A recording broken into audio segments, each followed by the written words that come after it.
Olá! Hoje a gente vai mergulhar fundo em uma das histórias mais fundadoras e dramáticas de todos os tempos, a de Caim e Abel, lá no livro de Gênesis. É uma trama sobre ciúme, raiva e as consequências que sinceramente ecoam até hoje. Vamos tentar desvendar juntos o que essa narrativa milenar tem para nos dizer. Para a gente entender bem essa história, que é bem complexa, vamos seguir os passos que levaram a essa tragédia, né? A gente começa conhecendo os irmãos, depois vai ver como uma oferta a Deus acabou virando o estopim do conflito. Aí vamos analisar o primeiro assassinato, as consequências pesadas disso e, por fim, como a história continua, com um novo começo. Bom, tudo começa aqui, com os dois primeiros filhos de Adão e Eva. Já dá para ver que são duas personalidades, duas vocações bem diferentes. E é aqui que o palco está montado para a primeira rivalidade que, de certa forma, mudaria tudo. Olha só, de um lado a gente tem Caim, o primogênito, o agricultor, o cara que trabalha a terra, do outro, Abel, o mais novo, que é pastor de ovelhas, que cuida dos rebanhos, dois irmãos, dois caminhos completamente diferentes e uma tensão que já começa a se formar no ar. E é num ato de adoração que a coisa toda começa a desandar. Os dois irmãos vão apresentar uma oferta a Deus, cada um levando o fruto do seu trabalho. O que deveria ser um momento de devoção, na verdade acaba se transformando num ponto de virada e num conflito mortal. Então Caim vai lá e oferece os frutos da terra, o resultado do suor dele. Abel, por sua vez, leva os primeiros nascidos do seu rebanho, a melhor parte dos seus animais.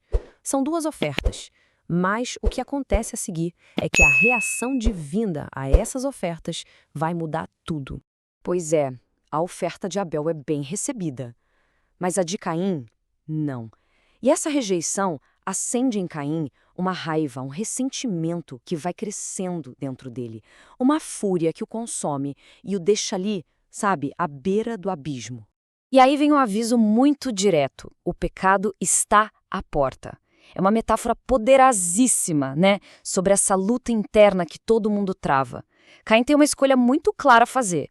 Ou ele domina essa raiva, ou ele vai ser dominado por ela. E essa decisão vai selar o seu destino. E a escolha de Caim o leva a um ponto sem volta. Aquela raiva que estava corroendo ele por dentro simplesmente explode, num ato de violência que vai manchar a terra com o primeiro sangue derramado na história da humanidade. Ele chama o irmão para o campo e lá, longe de tudo e de todos, Caim ataca e mata Abel. É um ato brutal que inaugura a violência entre irmãos, o fratricídio, é o primeiro assassinato da história e o começo de uma fase bem sombria. Então Deus pergunta: onde está seu irmão Abel? E essa pergunta é muito interessante. Não é uma busca por informação, claro. É, na verdade, um convite, uma chance para Caim confessar, para se redimir. É a última chance dele. E a resposta de Caim se torna uma das frases mais famosas da história.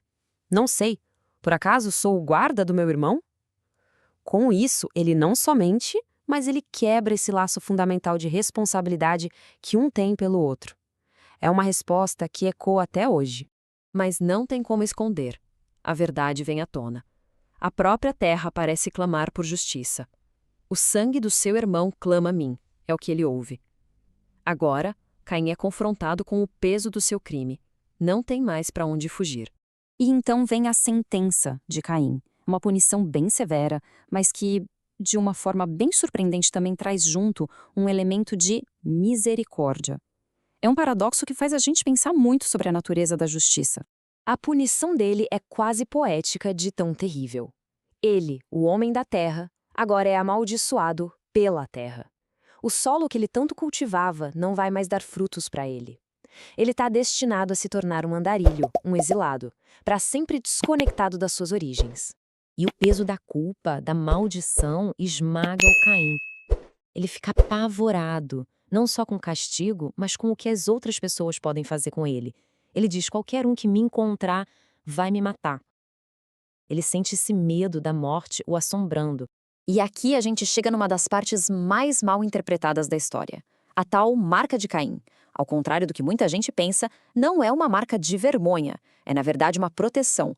Um sinal divino que impede que ele seja morto, mostrando que a vingança pertence a Deus e que existe um limite para a vingança humana. Mas a história não termina com o exílio de Caim. A partir dessa tragédia, surgem dois caminhos. Duas linhagens que vão carregar legados completamente diferentes, moldando o futuro de jeitos que ninguém imaginava. E o mais surpreendente é que a linhagem do primeiro assassino se torna a linhagem dos construtores da civilização. Os descendentes de Caim fundam cidades, desenvolvem a música, dominam a metalurgia. É uma prova de que, mesmo da escuridão, a inovação e o progresso podem surgir. Enquanto isso, a esperança renasce através de Sete, um novo filho para Adão e Eva, que vem para ser um novo começo, para preencher o vazio deixado por Abel. É a promessa de que, apesar de tudo, a vida sempre encontra um jeito de continuar. E é incrível, né? Milhares de anos se passaram, e essa história de Caim e Abel ainda ressoa com uma força impressionante. Fica a pergunta: por que o ciúme, a raiva, a inveja, por que tudo isso continua sendo uma força tão destrutiva no nosso mundo?